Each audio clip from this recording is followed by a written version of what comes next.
Before you begin to listen to this episode, I want to give you a trigger warning. Both myself and Megan discuss in detail our childbirth stories, and this may be difficult for some of you to listen to. I've added links to support services in the show notes in case you need them. If you enjoy listening to inspirational stories from people just like us, facing the fear and doing it anyway, then you're in the right place. My name is Claire Hill, and this is the No Rest for the Vivid podcast.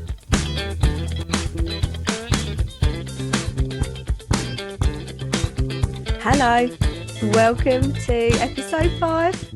Ooh, episode 5, bloody hell. Today I am bringing you the wonderful Megan Vickers, and this episode is a little longer than, well, I say the normal episode I've only done 4, but it is a little bit longer because it was amazing.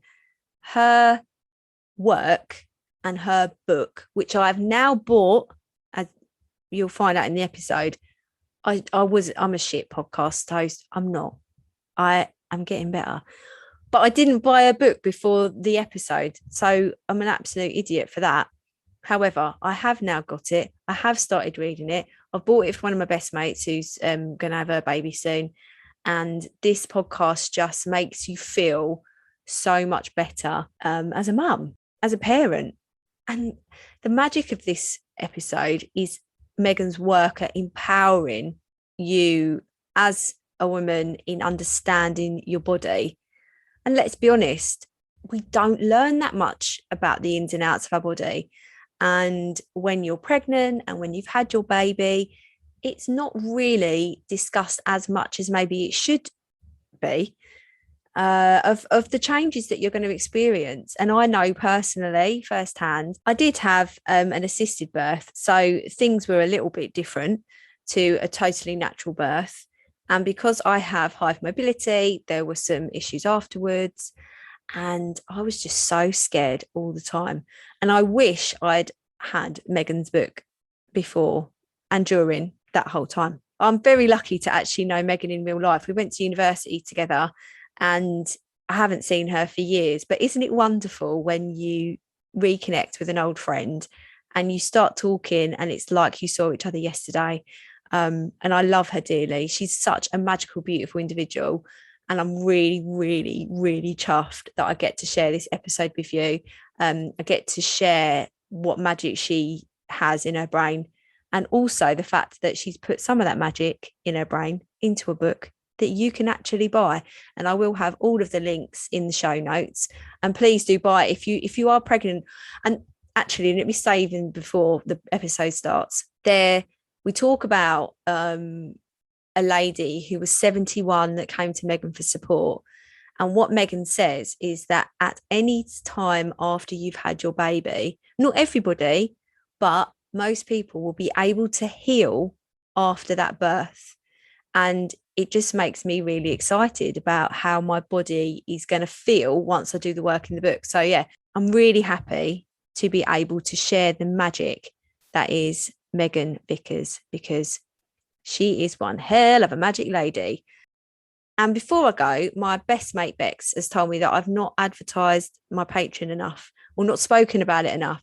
And if you're new to Patreon, which I definitely am, and Bex isn't, and my father-in-law Chris isn't either, they have informed me that I need to be telling you more about it. So this is what I'm doing. So skip forward 30 seconds if you're not interested. I'm absolutely fine. I won't find out. But Patreon is a way to financially support the podcast with just a small amount of money each month. And as a benefit to you for contributing to the podcast, I bring you amazing episodes, and it helps me to bring more fantastic content to you. But I also give you like little bonuses. There's even one that you get a massive discount off of my Vivid wire art. So the link for the Patreon is at the bottom of the show notes. So Bex, I hope that was good enough information. You will tell me. But yeah, if there's anything that you'd like to hear more of on the podcast, if you feel that you'd be a good fit for the podcast because you've got a story to tell where you face the fear and done it anyway, send me an email. Again, my email address is in the show notes. And yeah, I'm just tell me how much you love Megan after this episode. You're going to love her, and buy a book. Not too force feed, but buy a book. But yeah, that's me sounding off now. Hello, Megan Vickers. Hey, Vid, it's good to see you.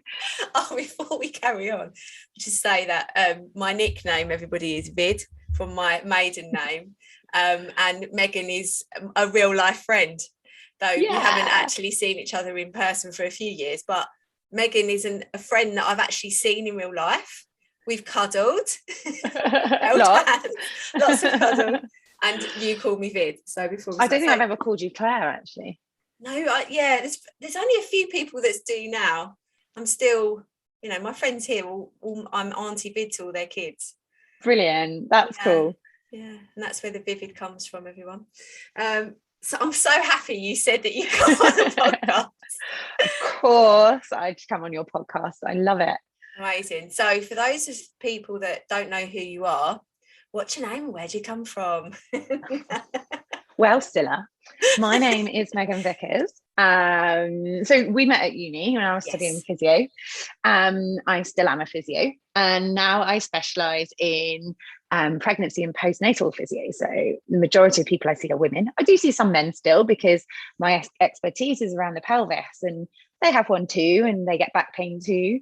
Amazingly, it tends to always flow when they have kids as well. So very often, so you think they're bending over the cot, changing their routine, they don't get as much rest, life kind of balance changes. So quite often I'll be doing looking after the mum through her pregnancy, then she'd have the baby, I'll do a postnatal check, and then I do her husband's initial physio for his back. So I specialise in pregnancy and postnatal stuff, which has kind of just naturally progressed, much like you and your podcast, into a book, which has been amazing. Yeah. Oh God, I'm so proud of you. When I saw that you'd written a book, you was coming out, I was like, oh my goodness, I just want to hear all about that. Before you wrote the book, did you? Because I remember having this conversation with you about women's health. I don't know if you remember the conversation, and we won't go into it because I was probably drunk, and I know that I sort of didn't understand what women's health is. And for the record, I really understand what women's health physio is all about now, because of after having Jackson. But I remember you being so passionate about it. Do you remember even before that, do you remember when you decided to become a physiotherapist and then sort of gravitate towards that women's health and that sort of area of your work? Yeah, well, I think I was working for a Pilates Institute, and so we did physio and Pilates there. And Pilates is really commonly used as a treatment in pregnancy and after you have a baby, because it's all about recentering the foundations of your tummy and your pelvic floor and improving our posture. And all of those things change massively when we're pregnant and after we've given birth. So I was seeing lots of women going through that period, and I really started to feel like I was only looking at half the picture by staying on the outside, and might be addressing pelvis changes, but unless I've addressed the pelvic floor changes, am I really fixing the pelvis? And I've just always loved helping people. I grew up thinking I'd be a nurse, and I do love my job because I see people get better.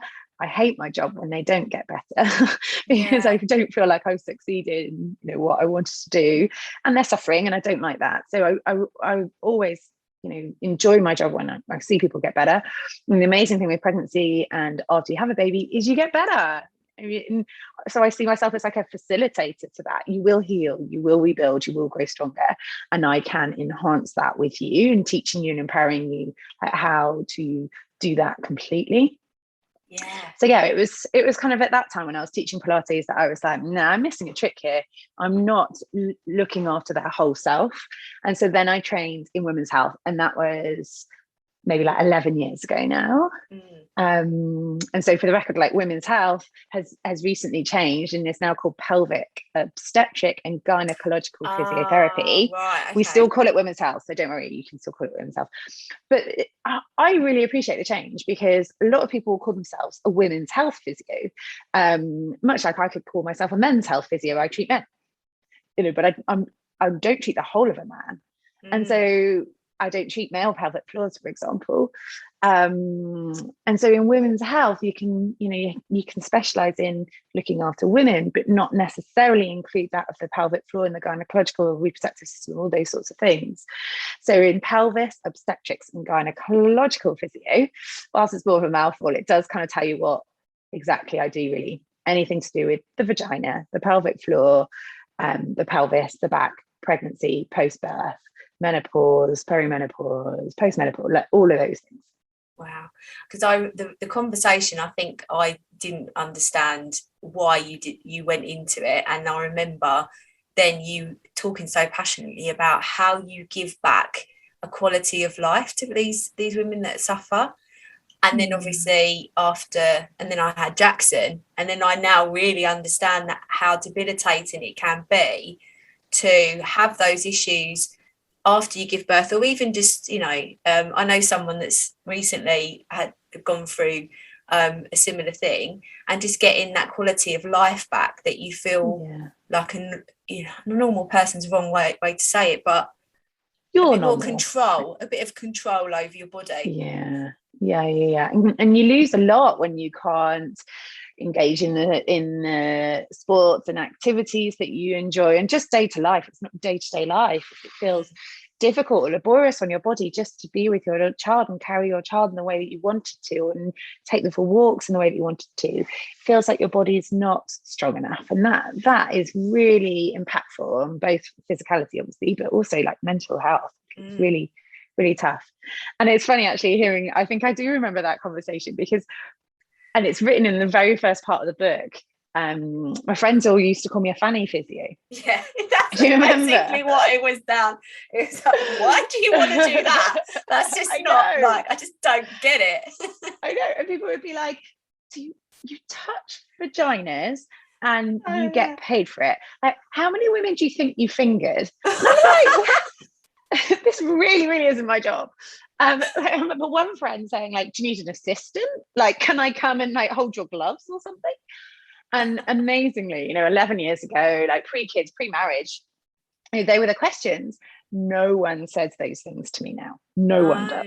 That's part of getting older, but also like going through that experience, like being in a long-term relationship, you see and appreciate changes, I think, in your partner, cyclically, hormonally, with pregnancy and birth, and also physically, the changes that come. Most birth partners now witness their children's birth, but both partners in a relationship witness their children's birth, and so they physically see what goes on, and they understand then that it is not family physio, it's a whole lot more than that. So yeah, I can totally like map out that change, and when that started to change and the conversation changed, and no one asks me how many vaginas I feel in a day now. No, I'm it's not important. I'm so ashamed of my naivety at the time, but I think at the time, that's 11 years ago, we were 25, 26, so I think don't feel ashamed of it, because it's all relevant, isn't it? And I think that's the thing. The information that is given to us about pregnancy and postnatal, I think specifically, it's not relevant to us until it's relevant. We kind of brush it off until it's relevant. Yes, you listen to your friend talking about the sleepless nights and the morning sickness, but you don't really understand it and really listen until it's happening to you. And then you go back to that conversation. You think, oh, what did she say? Like, it helped her. And until it's relevant, you experience it. You just don't take it for granted, or it's not going to happen to me. It's probably one of the biggest things, because I went through that. Exactly. I did that. I was like, there's women in tea fields that have a baby and the next day they get back to work. I'm going to be one of those people. My hypermobility will mean that I will basically sneeze this baby out. I am a mum of like Zen, and I was all just sort of one with the world, earth mother. Totally. Because they can do it, so why can't I do it? And so it's we're put as women into this big group of like, we're all the same. We are not all the same. That mum who is working in a tea field through her pregnancy has helped her pelvis to stretch and open and baby descend day by day. She's practiced those positions, so that's likely going to be the position that she gives birth in. Equally, I'm talking of myself here, thinking I was going to sneeze my baby out, I was going to breathe my baby out, because I stayed strong and I weightlifted all the way through, and I kept my strength up and I had great balance and all these really non-meaningful things when you think about labor, where things have to stretch and give and let go, and you really have to let go of both control and also your muscles. And of course it was going to take me longer to birth my baby because I had a stiff muscly perineum. I didn't acknowledge that. I just still thought, despite that, I should be giving birth within 90 minutes. And if not, we need to accelerate the process and go for instruments and cuts and incisions and medical side of things. My body just needed time. Right. Because my body was different to the lady next door. The stiffness in my perineum, the give in my body was different to my sisters, my friends, and it just needed something different. Yeah. So you've got 2 little girls. Yeah. Girls. Robin and Coco. Robin, I love the names. Absolutely. Just gorgeous names. Thank you. And you describe the deliveries of both girls. Were they similar or different? Well, they're quite, I think everyone's birth story, when you've given birth, it's quite impactful, isn't it? And it kind of, we don't forget it at all. And I do think, it does impact in parts on our children as well. Just sometimes, maybe that's me being romantic, but there's certain personality traits kind of make me think, I wonder if that's got anything to do with that. For example, I'll just explain that before I go back into the birth. My second, Coco, was taken away from me as soon as she was born, and it was a good few hours until I saw her. She has this really deep and severe fear of being left. So wherever we are, she will freak out. Even if we're at home and she's downstairs and I'll go upstairs and I haven't told her where I'm going, she will freak out. She's terrified of being left alone. And yeah, much more so with me, but whoever's looking after her, she doesn't want to be left. And I'm sure, that comes back to that, but who knows. So my first birth, and they're very different. And I talk about both of them in my book, which was quite a hard thing to do because I had to overcome a big thing in order to use that as a story that I could help other people with. And that was failure. I really felt like I had failed in my first birth. And I think there's often a sense of that as women, that unless you do it this sort of way, then you've not succeeded, which is total crap. Because obviously the only important thing is not just having a healthy baby. That is not the only important thing. That is probably the most important thing. But it's also that you survive it and you thrive from it, and that you feel you and acknowledge this amazing thing that you've done, whatever way it turns out to be. Because the way it turns out isn't a measure of your success. It's a measure of what your body needed and the physiological process of birth. And you and your partner making a baby that fits through your birth canal, your body being able to relax and give in the places that it needs to, your baby being in the right position, you having good pain relief, it being the right time of day, that you were well rested, all those sorts of things, which obviously the stars don't always align. So I had gone into my first birth just a bit blind, I hadn't taken into account all the things that could happen, because they weren't going to happen to me, right? And so my biggest fear at that point was having a tear. And so a tear when we give birth can affect the muscle and the perineal part between the vagina and the back passage. And I was terrified about that, because if you do have a tear, then you're more at risk of incontinence. And incontinence was, the biggest one for me at that time. I didn't want to be incontinent because a pelvic floor physio doesn't leak urine. And so even now, I can tell I'm not talking about myself very kindly. Yeah. I had to, overcome this quite a bit to write a kind of story in the book.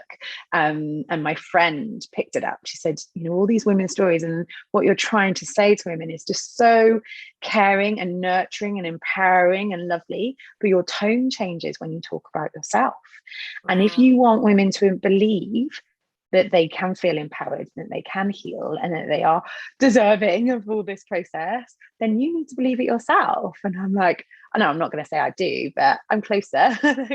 And I've had to work on that and acknowledge it. That my tone did change when I thought about myself and my birth story. So I try and do that now and not be quite so hard on myself. Yeah, well, I mean, you're the friend that's just said that to you. You really are like, when you speak about things and you talk about other people, the way that you, I know we were talking about this before we started recording, how you sort of enter a room and you brighten up everybody's day, because you are so nurturing in everything that you say. Like, I remember some conversations, and I mean, we're going back in the time machine now too. We spent a lot of time together at uni, and I would have this boy issue. I mean, we both probably did, didn't we? And having all of these issues, you'd be like, but Vidge, you're the most beautiful girl, and oh my God, I love you, you're so, and literally every time, and we used to work in that pub together, and it was being like, oh, Vidge, you look so great today. I'm like, joking, what are you talking about? But it's that kind of way, that's what probably makes you such an amazing physio, because again, like when I had to go and see a physio, the most vulnerable you ever feel. I felt more vulnerable after having Jackson than I did during the delivery and in the pregnancy. So your mate's got it spot on. That is how you speak about it. But I'm glad you're working towards being able to talk about it. I think we all need to take a lesson with that, don't we? Well, it's just probably as women and as mums maybe a bit more, because you just don't have time to work on yourself as much because you're just torn, aren't you? It's probably something that we all need to, I don't know, spend a bit of consciousness on, perhaps. But it's interesting actually you saying that about uni, because I put it down to, I feel like I've been really lucky in that the amount of women that I've seen at that vulnerable time has really shaped me as a person. I think, you know, I am trusted with women's most vulnerable time multiple times a day, and I'm never more like emotionally exhausted, but in a nice way, than after a day with like several new patients, because that's, you know, all those new birth stories, all those new emotions. Most of the time we're both crying, because it's a lot, you know, on both physicality and emotional, that the toll that it has taken on them. So yeah, I'm quite thankful of the women that I've got to see, because they have, I think, shaped some of my personality. But it's interesting hearing you say that. It's obviously not all of that, and I have to take a little bit of gratitude from you saying that maybe a bit of me as well. Yeah, I think if anybody, I'm guessing a lot of our old uni crew is going to listen to this episode. Well, you should do anyway. Can you listen to this episode? But I think let's mention a few more names of who should be. We'll make a list and direct message them. But yeah, I definitely think you, like, even you said before you wanted to be a nurse, going into that world of, and the thing is as well, you went into this world before having Robin, didn't you? Into that fun, and that's true. But then obviously going through the delivery with Robin, maybe that changed because you could be more empathic, maybe. Yeah, absolutely, and a bit more grounded in, you know, going through those things myself. But also now I'm a perfect case study. Hey, so just to rush to the nitty gritty, after 90 minutes, which I had as a milestone in my head of, first labour should take 90 minutes, because if you push for longer than that, you're more at risk of trauma. So in my head, 90 minutes, boom. And everyone who doesn't push for longer than 90 minutes have perineal trauma. That's not true. It's just more likely. And I hadn't given myself like that consciousness of, it is going to take longer because you did weight lift and you were working hard and building muscle for your pregnancy. It is going to take longer. So at 90 minutes, when baby hadn't been born, Robin hadn't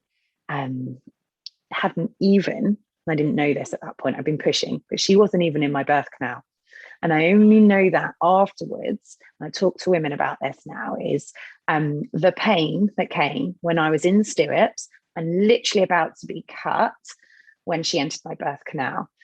And I know the difference now, because I'd never felt that before. Hey, she was my first baby. Wow. So the pain that you have from contractions is rhythmical. It's quite, you get into it, and yes, it's painful, but you understand it, and it keeps happening, and it's the same pain. It's the same pain. The pain when baby enters your birth canal and stretches your vagina is like no other. It's a different pain, right? And I'm not saying that to scare anybody. It's just an acknowledgement of things are changing now. You've got this is closer to me and your baby. There is a change here. And I had that first urge and that first change when I was being cut for my episiotomy. Right. So it was maybe just pushing too soon. So then I had an episiotomy where they cut to make more space in the vagina for baby to come down. Hands up if you've got an episiotomy. A slash. So yeah, they slashed me. So I call her my slash and grab, because they cut me and then pulled her down the birth canal. I mean, I'm really not very kind to myself. They did the same. It's so funny. Sorry to interrupt, but Jackson had started coming down the birth canal for me, but they had to be manipulated, and the guy obviously slashed me straight up there. And Dan said afterwards, he's like, that's the consultant that manipulated Jackson. And honestly, this bloke was about 6'5". Oh Jesus. Honestly, his hands were, no wonder I had so much trauma afterwards, Meg. Honestly, it was like, I can't even. And Dan remembers just walking by. He was walking ahead of us, and he's just so much shorter than Dan was so much shorter. So yeah, so that happened. So slash and grab, they grabbed Robin. Pulled her out, and I'm like, did I tear? No, you didn't tear. I've got an episiotomy. Woo! Like, success. Or not. So like I said, at that point, my biggest worry was having a tear or being incontinent. A few weeks after Robin was born, so I was stitched up, it was all good. Robin was perfectly well when she was born, and initially I made quite a good recovery. And then I went for a walk, because I'm strong if I'm doing this on my own, and I'm projecting strength, and if I can do it on my own and I can get back to exercise and practice what I preach, forget the fact that you've just had a slash and grab delivery. I really wanted to kind of get back moving and rebuilding my strength. I started to feel a prolapse in my vagina. So a prolapse is basically a downward movement of any of the organs into the vaginal space. And of course, this space, we've just had stretch that muscle to birth a baby, and it needs time to strengthen and shorten and heal. And I didn't perhaps give it enough time, because in my head at that point I still had that I'd had a natural delivery, because I'd given birth through my vagina, but I hadn't had a natural delivery. I'd had a very medical delivery. I'd had a slash and grab delivery, and my body had been pushed and cut beyond its normal stretch, so it was going to take longer for it to heal. And that truth goes for any instrumental delivery, including a cesarean section. It's going to take longer because your body hasn't stretched its normal stretch, like the lady in the tea field. Potentially, it's gone beyond its natural stretch, and so now it needs longer to heal. So then for the next 3 years, I was really rehabbing from this feeling of something being out of place, discomfort, uncomfortableness within my vagina, that I just spent so much of my day thinking about that part of my body, which I'd rarely considered before. And it was then that I understood the complexity of fanny physio, and it's not just that, it seeps into everything. And my ability to mother as I wanted to hold my baby. Like, I never got to the point with Robin where I could carry her in a sling. And that was, something I really wanted to do. And I never healed enough to be able to do that. Like, she was growing quicker than the rate at which I was healing. And so never kind of got round to it. But I never really understood what I'd really been through, the trauma, if you like, until I'd had Coco, my second. Right. So Coco was a natural birth, and I can see that now because I've birthed very differently. So with Coco, I managed to get into the water. Her birth kind of came a bit strong once it had really kicked off.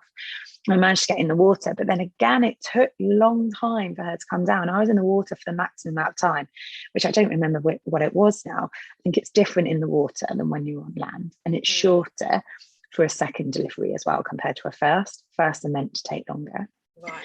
So I'd reached the maximum amount of time, and she wasn't coming. And they were like, we need to get you on the bed. And then the fear, like I had so much fear of the same thing happening again. And, I'd learned so much about myself, my body in the birth process, that I was like, hang on a minute, I need a moment. I need a moment. So I was pulled up mostly. I don't think I did any of that.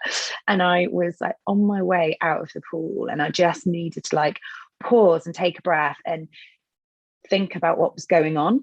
And it's interesting, you said this to me about noticing that Jackson was more towards the left, that you weren't totally aware of that at the side, but at the time, but in retrospect you can look back and go, oh, I wonder, like that's, we trust those feelings we don't always trust first time around. No. So I had this opportunity second time around to pause, think, and notice what was going on. She was right there. Hey, Coco was right at my vaginal entrance, but she just couldn't get past. And she was a big baby. She was like full pound and a half heavier than Robin was. Oh, wow. And again, I was exercising quite a lot through that pregnancy, so I still had this muscular wall that she needed to push through. And she was just really getting stuck. So I felt with my hands, and I reached underneath myself, and I could feel that her chin just was like almost like pushing up against my perineum. So the crown of her head was coming out, then going back in, coming out, going back in. It was the most bizarre feeling. And so I scooped a finger inside my vagina, and I scooped her chin out. Wow. Well, I mean, it didn't feel incredible at the time. It just felt like, God, you're stuck. Let me just get that bit out. Probably kind of what the 6-foot doctor did with Jackson. He put his hand in and felt where he was getting stuck, guided him down. And so once I'd got her head out, her body came really quickly, and it was all good at that point. And I literally had 1 foot in the birth pool and 1 foot on the step outside of it. Wow. Halfway to the bed, and I was just like determined to get her out. And so that's why I think of my births as very differently. Whilst they were both vaginal deliveries, I was much more in tune with my body and what was going on second time around, which I think is fair, after any birth. And I really try now, any first time birth, you've never experienced this before, you never noticed it before.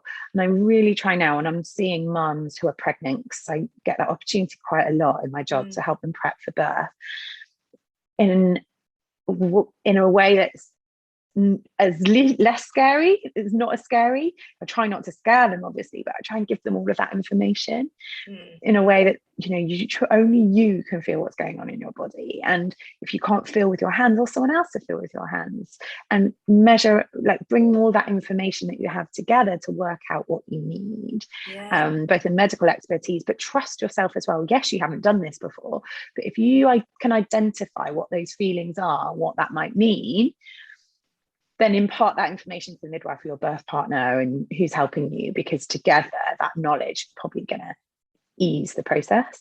Does that make sense? Did I explain that correctly? Yeah. I think you get it. You need to listen. It's finding that skill of listening to yourself. I mean, that's a massive skill in itself, but then understanding what your body's trying to tell you, but you've never done this before, so you rely on medical professionals, I suppose, in the top, at the time. Yeah. And you hear, depending on who you talk to, what you hear. So the biggest thing I'd heard going into Robin's birth was, oh gosh, when you get that first urge to push, you start pushing when you feel like you need a poo, the pressure in your bum. Everyone says like, you'll feel that pressure in your bum, and that's when you start pushing. Well, I was so ready and waiting for this. And it was the main reason I declined an epidural, because I really wanted to feel when she was ready, so I could get into the right position so I could birth her. Well, got that feeling like I needed to poo, and then I'm like, boom, I've got the feeling, she's in the birth canal, I'm ready to go. No, I just needed to go for a poo. So there was something in my back passage. She wasn't in my birth canal. And so I confused the two feelings. And likewise, I mean, I'm not embarrassed about these things. I think it's just all part of it. I'm a bit embarrassed about this, but I'm going to tell you anyway. You're a legend. Go on. When Coco was born, or when I was birthing her in the birthing pool, I was literally like, she's coming out now. She's coming out. I can feel her coming out. It's coming out. And I remember like birthing her. The midwife had the gloves ready. They'd laid out the birth stuff. I thought she'd come out, and I felt, and I could still feel her head inside my vagina. And I was like, oh, what was that then? I'm pretty sure. I mean, no one ever said, but I'm pretty sure I did a poo. Yeah. And that's what came out. Yeah. No one ever said, but after that point, I wasn't allowed to put my head in the water. Yeah. But it's the same feeling, hey, and it's a scary one, because like, we're told quite a lot, like the pressure in your bum, da da da, and all I had to do was reach inside my vagina and feel that she was in my vaginal canal. Wow. And and I knew it wasn't her. But isn't there, like, and it's going back to when you were talking about being a fanny physio, this whole mentality of this is our body, this is our vagina, and being brave enough to just talk about your body like that, knowing the ins and outs of your genitals, all of it. There's just not taught to us, and it's only now, you become old. Obviously, your life is with physio. You learn about all of it, but just me, you just don't ever explore your body in that way unless you have to. And just going back to when you were talking about the deliveries, that having everybody around me had these perfect deliveries, and mine just felt like it wasn't a nightmare, but because actually as soon as he was born, it was perfect because I was still on loads of drugs. It was really good. Best time ever. Yeah, like I had the epidural, I was on the morphine, I had the oxytocin going in, I was all dripped up to the high heavens. And I remember really wheeling me through, and I was just like, this is my baby, I'm already feeding. I had no idea what I was doing, but I was like, look, oh my God, this is just so perfect. I can't feel my legs, I've got a catheter in, I don't have to wee for ages. It was just that's so idyllic those first few hours after. And then I remember waking up, and then the pain was just awful. By the way, we'd spoken about this. I'd had a slash and grab, but I had forceps, and so it was an assisted delivery as well. Just saying that for anyone who's not, it wasn't a cesarean. And pain was just ridiculous. And I remember saying to the midwife, can I have some more painkillers? And they were like, well, we can give you paracetamol and ibuprofen. I was like, no, I wanted some more morphine. Can I not get any more morphine? They're like, no. Just thinking, oh my God, I couldn't even walk out of the place. I think it's just sharing those experiences, that's it, about the delivery, and how you have this visualization in your head of how and I was, and hypnobirthing as well, all of that, visualizing the waves of the pain coming over me and him coming down the birth canal. And I was really into that, really visualizing how wonderful it was going to be. And another one of my friends had a baby, and I didn't know about her birth story until I was almost ready to have Jackson. And when she started talking about it, she was so emotional, because again, even talking about it now, I get goosebumps, because I remember trying to talk about it straight after. How was the birth? And I was like, I just can't talk about it. It's just too. They say that your body really remembers the trauma, isn't it? So like you can feel it in. So get all goosebumpy. But she got so upset, and her birth story was actually much more traumatic than mine. Absolute warrior, just thinking about her. I just love her so much. But she never told us any of that, because there were so many people around us that had perfect births. She felt like a failure because of how she had to deliver her baby. So they both survived the situation. Thing is, as well, I'm criticizing how people talk about the birth stories if they've done a really good job. I'm really happy for them, and actually they should be applauded. But it makes you feel like a failure, because all you hear is these good birth stories, don't you? Yeah. And I think it comes back down to like thinking of it as a physiological process. It's not a measure of how great you are as a mother or as a human being, or it is a physiological process of growing and birthing a baby, and it needs a certain recipe for it to go one way, and if that recipe is not there, it's going to go another way. If you put blueberries in a blueberry muffin or chocolate chips, you're going to get two different things. And it's the same thing with like birthing a baby. Not everyone is going to have this journey, which means that they have a vaginal birth without instruments, or even a vaginal birth. It may be that actually this recipe is more suited to an abdominal birth, a cesarean section. It's not a measure of good or bad, or success or not, or failure or brilliant. It's literally a physiological process of how to get a baby safely out of your body. And the mum be safe and well as well. Yeah. And that's the thing, like in I spend a lot of time in the book. I was saying to someone this week, trying to say two things here, I'll do one at a time. So in the book, I try and teach mums about the body in an easy anatomical way, or easier anatomical way than just an anatomy book, and thinking of it like a house. And if you're building your house, right? And let's face it, when you get pregnant and you give birth, your body has never been more different, right, than what you've been used to over your life before that point. So it's like rebuilding your house, like you're rebuilding your body. And we all think already about what wallpaper we're going to put on the inside, like how the muscles on the outside are going to look, and what clothes we can wear, and all those things, right? And the outward appearance. But the most important part of building that house is the foundations.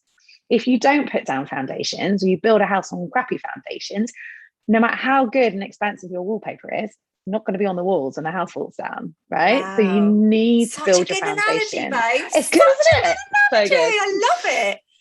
And it's all those parts, right? So it's like, right, build the foundations, lay down a solid floor, and then a good framework, because the walls are going to attach that framework, and that's your skeleton. It's just as important as the muscles. If your skeleton's in a dodgy position, if you don't hold yourself in a good position, your muscles the walls aren't going to go up straight.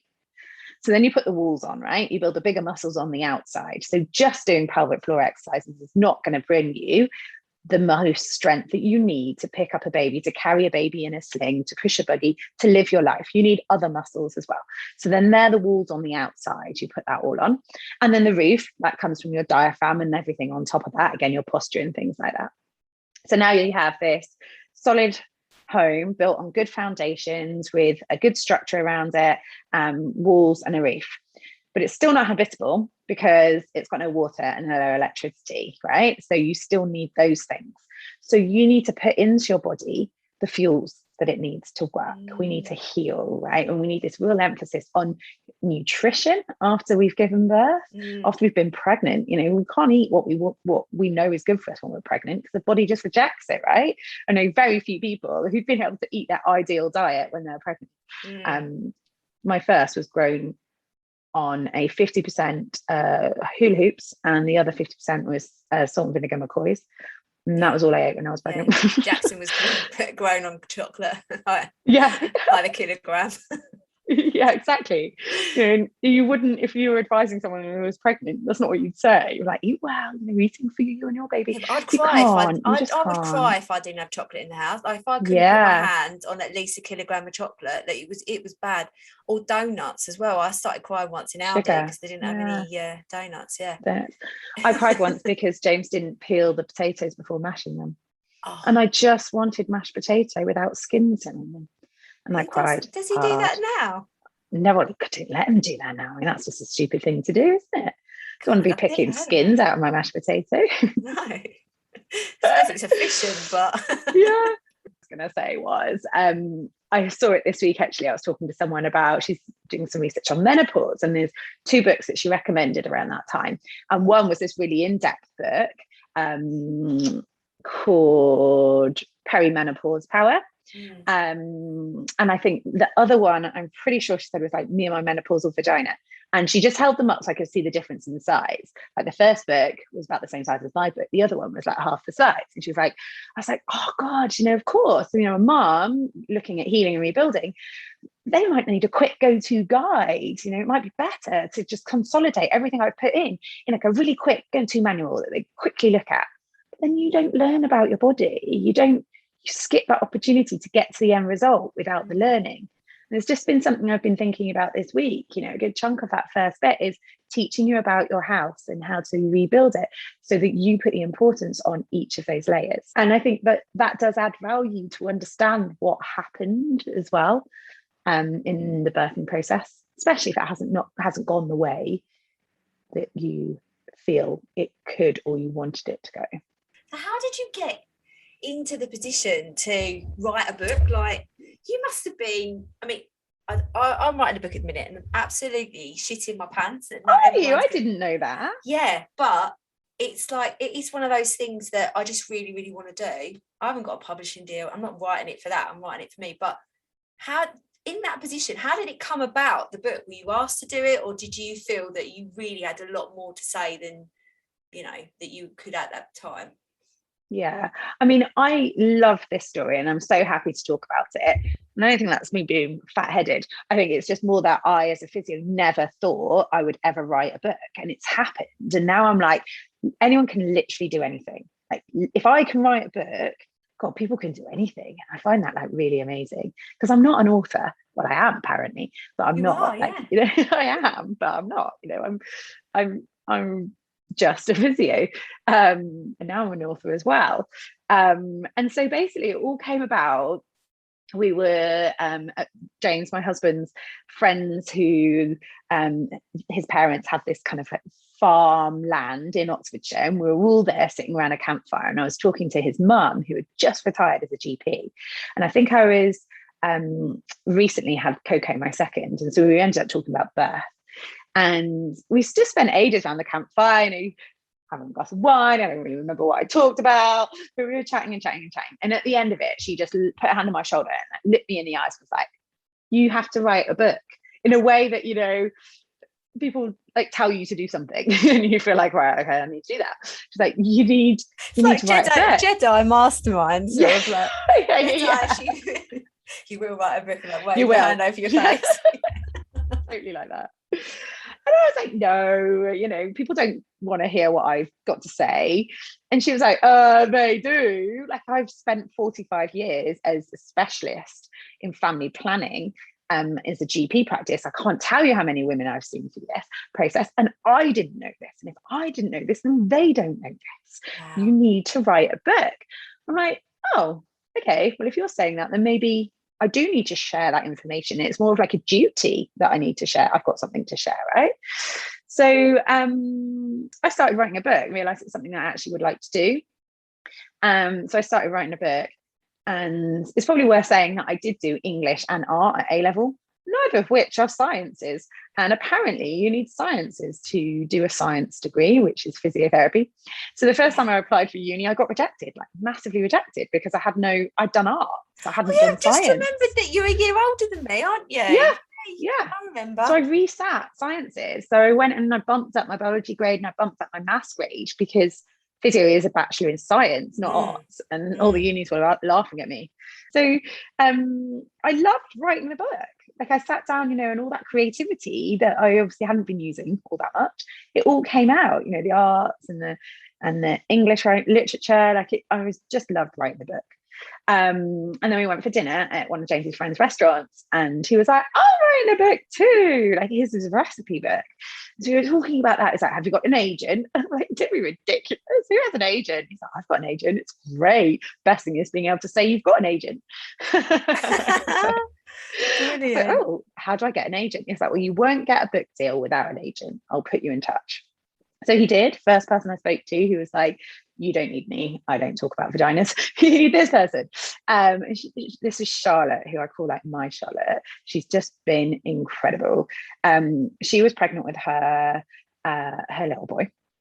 And we just talked over brunch. We just talked and talked and talked. And she was like, you've got something to say that people need to hear. You need to go and write the book. So she was like, I'm going to go and have my baby. You go and write your book. We'll meet in a few months from now, and we'll see what you've got. So that's basically what happened. So then I spent 3 months, literally 1.5 days a week writing. I just dedicated that time to writing. And then when we met, I was like, okay, this is what I've got. And she looked through it and she was like, this is something we can take to a publisher and see if we can get a book deal now. So she helped with the whole publication process. Like, she would send me what she wrote, which was like an application, and I'd be like, oh God, that's me. God, you've made me sound really good. You've made the book sound amazing. Yeah, God, I'd give myself a book deal now you've written that about me. And so then we sent it out to a whole load, or she sent it out to a whole load of publishers. And the first one that came back, I won't say who it was, but the first one came back, offered me a deal. And we celebrated that night. We're like, oh my God, whatever happens, you've got a book deal. They wanted to call the book Secrets of a Fanny Physio. Whoa. And they were like, so I had pitched the book called Feel Stronger. And that's what I wanted to call it. And they said, yeah, we'll give you this deal, but we'd like to change the title to Sickness for Fanny Physio or something around Fanny Physio because we think it's more sellable. And I was like, oh, I've got a deal. But then the other side of me was like, I felt embarrassed. Like I was selling myself short. I knew I wasn't just a Fanny Physio, but it wasn't, I was accepting that in order to get this deal. And then I knew it wasn't right when we told our families, and an aunt said, and what's the book going to be called? And I couldn't tell her. And then I knew it wasn't right. Yeah. Fortunately, Bloomsbury came storming in and were like, yeah, love the book, love the concept, all women team. They just knew, they just got it. But you don't need the feel in there. Just call it stronger. Yeah. Everyone wants to feel stronger, but it's not as powerful as just stronger. Like, oh my God, I love you. So then, I was like, yes, I've got someone who understands me, and they were amazing. So the editor there, Charlotte. So this is why I have my Charlotte now, my agent, and Charlotte of Bloomsbury, who is what they're called, helped me like take what I'd written and shape it into a book. And like, honestly, the editing process is hilarious. So I found it hilarious because I'm not an author. So I wasn't, any criticism they got, I'm like, oh, thank you. Yes, thanks so much. Rather than maybe I was a bit more precious about my writing, it would have hurt a bit more. It did not hurt me at all because I felt like I wasn't a writer. And literally I'd get, chapters back, be like, no, don't like your tone here. This is far too much physio jargon. No. Oh, I like this bit. More of this bit, please. And then wow. Every chapter went through like this. And after the first like 2 or 3, I got it. I knew the tone or where I needed to change the tone or where I'd gone a bit too physio speak. And so in the next few chapters were flying in, flying out. They're like, yeah, much happy with those. But the first few were hilarious. Like, no. Brilliant. After that bit, you have a book, you have like, the words. And that's been really hard work, but I've loved it because I've been learning about how to write a book the whole time. And then you start to see the illustrations that I've made. And I find the illustrations in my book hilarious because you can see that it's me. I think it's down to the point that I wore like a plain black onesie that I'd been given because it was like really figure hugging, and I thought it would show the shape that I was trying to demonstrate. So I took photos of me in this for all of the illustrations. Then the illustrator took the photos and made them sketches, and that's what's in the book is sketches rather than photographs. But literally, when you look at the sketches, the person in the sketches is still wearing this onesie, and they've got a ponytail in the way that I've got a ponytail, and a quiffy fringe the way I didn't manage to style it right that day. And it's really funny, like looking at it, going, like, it's almost an illustration of me. It's not meant to be me, but it is quite funny to see all those come in and be like, I photographed that. That's a drawing of my photo. And then the covers being illustrated. So my cover, I love. It's really arty. It's like an abstract mom, and there's like a lot of foliage there and flowers to kind of represent that. I really don't want to color, or as in a person of color, be that white, yellow, gray, brown, black, whatever, because I don't want to box anyone in. So by doing it in flowers, it wasn't a color. Right. And I didn't want to include a face for the same reason. If you put features on a face, you say this is for this type, or this person who looks like this, or whatever. So I really want a face. And I didn't want to rule in or out C-sections because birth is birth. So the illustrator has done like a leafy branch across the tummy that could be a C-section scar, but it might not be. And it's just really feminine and really like suggestive, but not in a sexy way, and just like could be this, could not. Interpret it as you will, but it's for everybody. And then this is the best bit about the cover. So the person who did the night cover, Louisa Riviera, she was sold to me as like the right person when they said she illustrated for, do you know the book Goodnight Stories for Rebel Girls? No, a brilliant storybook, and it should be Goodnight Stories for Rebel Children because it's most often given to girls, but it's about all these amazing women in the world like Mary Anning and Coco Chanel. Oh, I do know that book. Yeah. I bought it for my niece. I know exactly the book you're talking about. You should totally have it for we should advocate it for boys as well. Yeah, It's kind of, because it's great. And equally, I want to have the boys version because my girls should know about the great men in the world as well, not just the women. And it same goes for both. But anyway, she illustrated in the Goodnight Stories for Rebel Girls of Immigrant Descent, I think the title is, of Immigrant Girls, I think might be the title. And I'm like, what? She she illustrated in Goodnight Stories for Rebel Girls. That is basically my book. My book is, Goodnight Stories for rebel moms who are going to stand up and go, this is not good enough. The care that I get, the 6-week check that I get, the postnatal care is not good enough. Give me an option. I'm like, this is my book. She's the artist. Do it. And this is her first drawing. And we're like, it's on the cover. She came up with 4 options, but I'm like, no, the first one you did and the color that you did, you have just nailed it. And that's why, honestly, I love talking about it because everything just fitted and everything was amazing and magical, and everything combined, everything just fell into place, like the art, the English that I did, but my physio skills, the women that I've worked with put their stories in the book. I just feel very grateful to have been able to do it, basically. Wow. Cool. That's so cool. You absolute legend. Did you ever feel scared about it all? But you just sort of oh my God, terrified. Yeah. I'd have sleepless nights. James would say to me, he picked it up. I kind of knew deep down, but until he picked it up, I was horrible to live with on the day that I'd send things in. So I'd get the chapter ready, I'd send it over, and then I would just be horrible. It's like standing outside the head teacher's office and getting them to mark your best work. It meant so much to me that they liked it.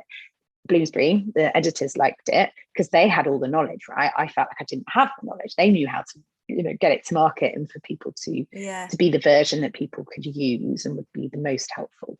And I was just spend that day like really beating myself up and over analyzing it and could have done this differently. Oh God, she's probably got it now. Oh, she's opened my email, she's probably reading it.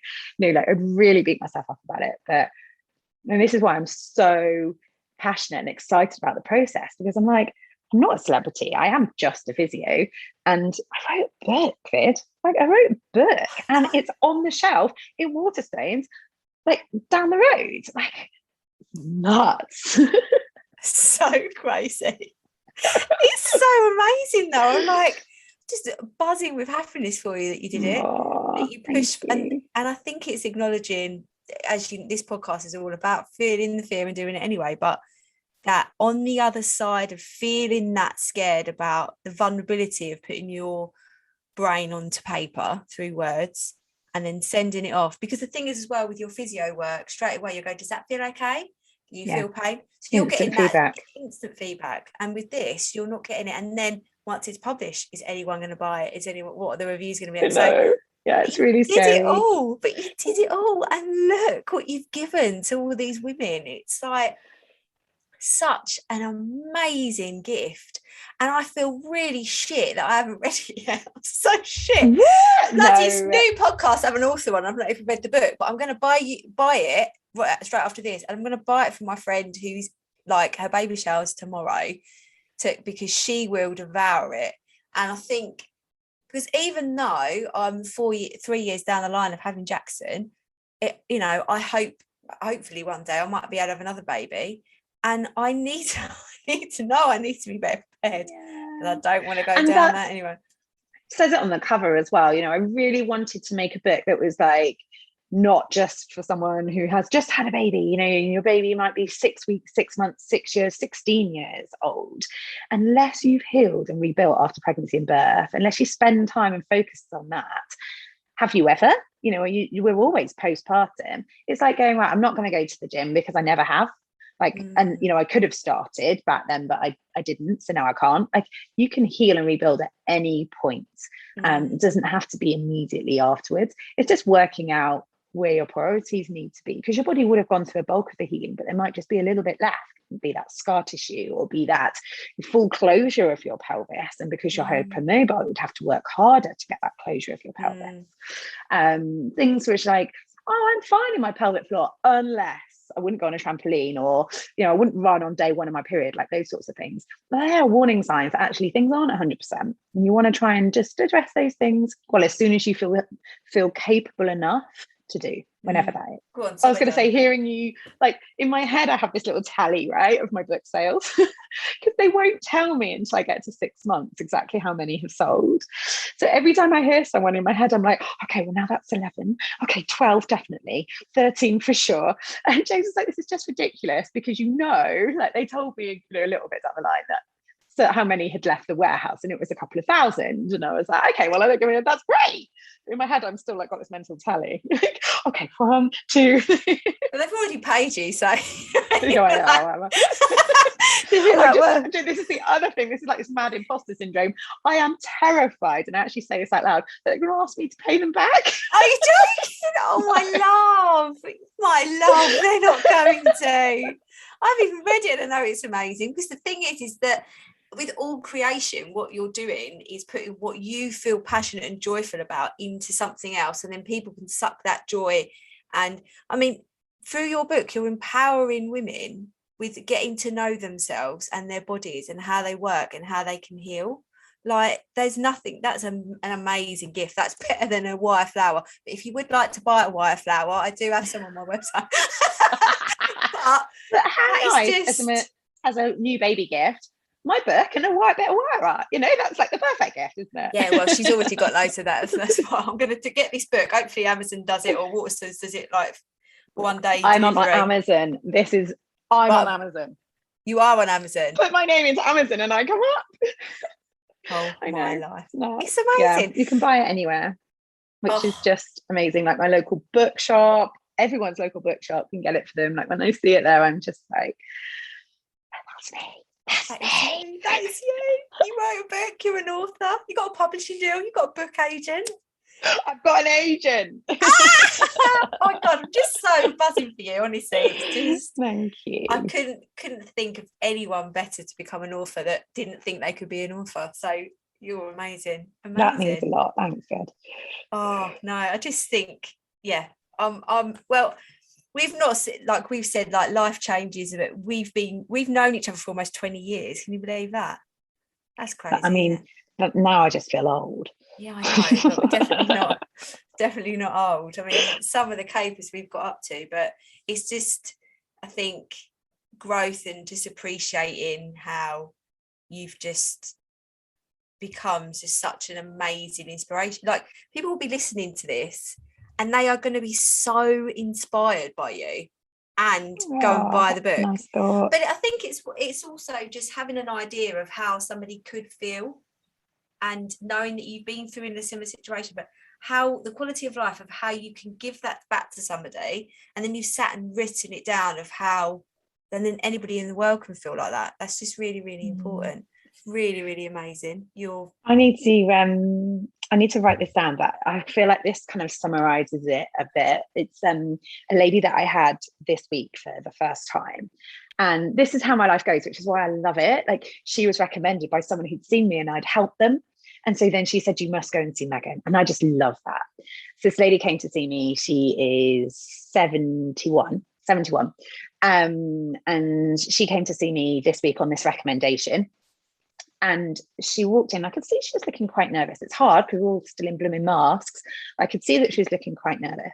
And it wasn't until later on in the appointment where she said to me, when I walked in, I thought I was in the wrong place. I was like, this isn't the right place for me. All these fit looking people exercising, they're much younger than me. I nearly walked out. I nearly didn't stay because I thought, this isn't me. This isn't what I need. I felt so broken when I walked in. I didn't see I fitted here. And so but now I do. Now I can see my place and I know I'm exactly where I need to be. It's just the nicest thing she could say to me, because through the appointment, it became apparent that she'd had a full-blown pelvic organ prolapse a couple of weeks earlier.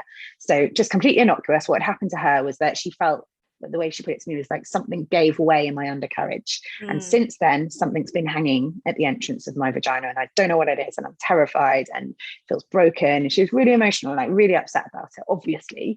Felt she was unfixable, didn't know where to turn, didn't know who to ask. And now she felt like she was sitting in the wrong place, having to tell her most vulnerable things to. And then we went through the full assessment. I looked after her as best I could, and fitting a pessary for her in the session. Nothing was hanging in her vagina by the end of the session. It was all high up, supported on this petty. She had a plan to fix this. We had a timeline. I was booked her in next week to check on everything.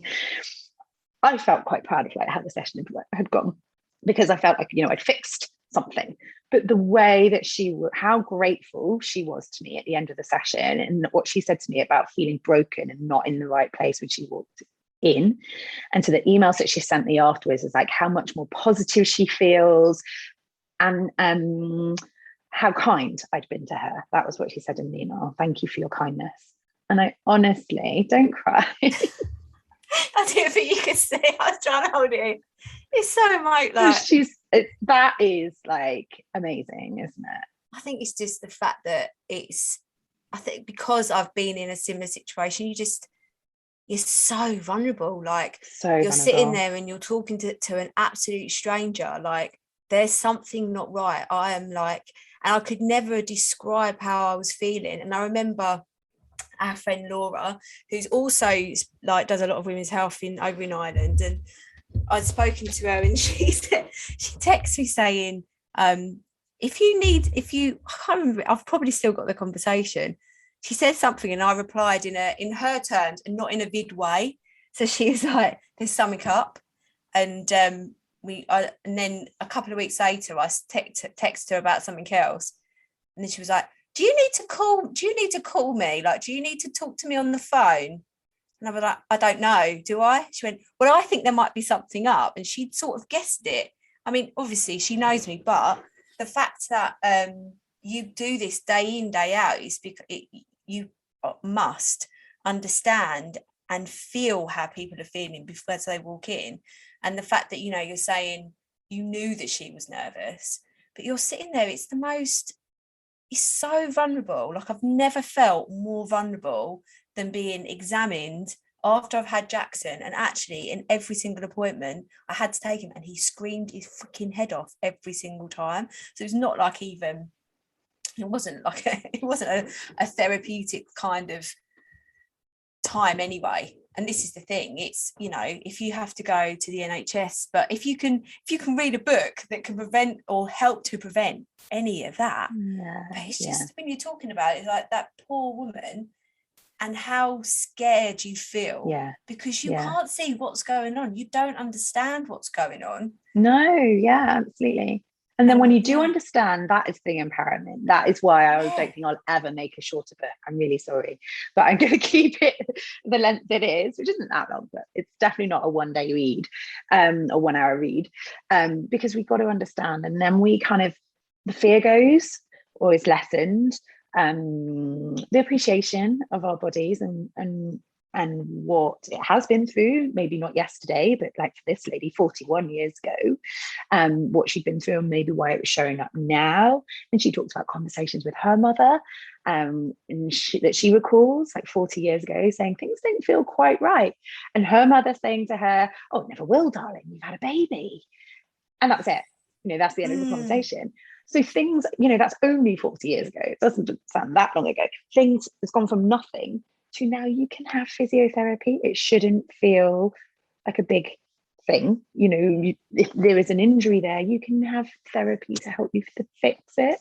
Don't be afraid to ask for it and speak it out, and take it as any other part of the body. If you had a broken arm, you wouldn't sit and try and run with a broken arm and ignore it as it hurt and throbbed and didn't feel right and wasn't as strong, and you had to give up all the things that you loved because it wasn't feeling strong enough. You would go probably to your GP, hopefully to your GP first, and be like, this is not good enough. I can't live like this. It's not enough. And then they should signpost you and flag you to the person to fix it. So, you know, it shouldn't be a lottery postcode in terms of how your rehabilitation is and how expensive it is and your healing can be. Everyone should have access to this. And I always joke with my friends, I'm like, you know, it shouldn't have a price tag on it. It shouldn't be limited to the people who can afford to pay this for an initial assessment, or if you live here, you get this. You know, it should be out there for free, or $14.99. And then $14.99 is less than, you know, that's the thing, you know, in the scheme of things, you know, everything costs money. I'd love to get it out there for free, but the people involved in getting it out there, when you kind of talk through the story and realize how many people put in, you know, everything has a But you shouldn't feel guilty for that. And That price is worth every penny. But also the fact that you're on this podcast, you are now going to inspire people to take if you know that £15 is so valuable. That's the rest of their lives as an empowered woman. You know, and I didn't want it to be something that people would pick up and go, oh God, now I'm going to have to go and see a women's health physio. Now I'm going to have to go and spend hundreds of pounds going to have this checked out. Absolutely not. For some of us, okay, if you realise that you have got a bigger injury and you try and use the manual to heal, but you can't, then yes, you may need to have other treatment. But that's not what I'm aiming for with the book. I'm aiming it for it to be the manual that you use without any other help you need to pay for or buy, because you are capable if you know what you're doing. It's only your body. I'm only the one who needs to get to know hundreds of thousands of bodies, but you just have to get to know your body, what it's been through and what it needs. Yeah. And that is what I wanted to create, was a manual to do that, rather than a signpost to right now you need to go and see X, Y, Z. It should be hopefully all in there. Oh, you're amazing. To finish off, I would really like to ask you if you could talk to yourself 10 years ago. I've asked other people in the podcast this, but said when you were younger, but I want to be more specific. What would you tell yourself 10 years ago that you know now, that you wish you'd known then? Be kinder to myself is probably the biggest thing. I have spent quite a little while, probably the last 4 years, I've never done it before that point, but since having a business, I've really needed some support, like some coaching, if you like. And after having Coco, I did have a period of postnatal depression, so I had some CBT then, and I'd never had any like psychotherapy or like mental health, behavioral, I guess, support before, and I'd never had to reflect before. And I've just started this new one, which is like art psychotherapy, because I just never really got there completely with the other things. And this is really weird to say as a 37-year-old mother of 2 kids already. I've just twigged that therapy is for me, to be nice to myself. And I'm not doing it for anyone else. I'm not doing it so that I can understand my business partner better, or I can be more like my husband who seems to have it all in line, or I can, so that I can be a better manager for the people who work for me. I'm not doing it for anyone else. I'm doing it to understand myself and to appreciate myself and to say thank you when people compliment me, and be kinder to myself, basically. So yeah, be kind. Thank you so much. Sorry, that was a bit of a whirlwind at the end, wasn't it? No, but that was, yeah. Oh, and eat the biscuit. Do you know, I've had the best biscuit of my life yesterday. Saying that, really? I'm not a biscuit person. I'm all about the crisps, really, or the peanuts. And a Biscoff cream. Dan brought them home because Dan has run every single day for a month through the shin splint and everything to raise money for cancer research. He had his last run last night. He went to the shops to buy loads and loads of treats, and he bought these Biscoff cream. Oh my life, I've never had a better biscuit. I'm gonna go and get one, because I got up this morning and ran this morning, and deserve it. Deserve a biscuit. You deserve a treat. Absolutely. Yeah. Thank you so much, babe. Honestly, I have loved this. Really appreciate it. Your words are just going to light up somebody's day, and your book will empower them to light up every other day after that. So yeah, you're a legend. That's Thank you, nice. darling. Thanks, good. Thanks for having me, darling. Lots of love, darling. Lots of love. Bye-bye. See you later. Thank you so much for listening to the No Rest for the Vivid podcast. Written, produced and hosted by Claire Hill, and music has been composed by my brother Phil Vidler.